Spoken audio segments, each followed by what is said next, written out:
বিসমিল্লাহির রহমানির রহিম। আসসালামু আলাইকুম প্রিয় বন্ধুরা, তুমি কি কখনো ভেবেছো এত কষ্ট এত কান্না জান্নাতে গিয়ে কি সেগুলো মনে পড়বে?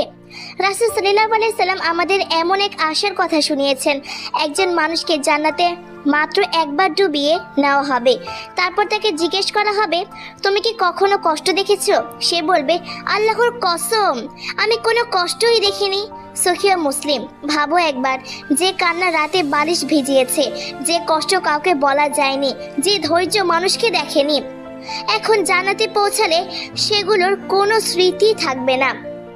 প্রিয় বন্ধু, তাছাড়া কোরআনে আল্লাহ বলেন আমি তাদের অন্তর থেকে সব দুঃখ কষ্ট বের করে দেব, সূরা আল আরাফ। তাই আজ যদি কষ্টে থাকো, হাল ছেড়ো না কখনোই। হয়তো এই কষ্টটাই তোমাকে এমন এক জান্নাতে নিয়ে যাবে যেখানে কষ্ট শব্দটাই আর থাকবেই না। আসসালামু আলাইকুম ওয়া রাহমাতুল্লাহ।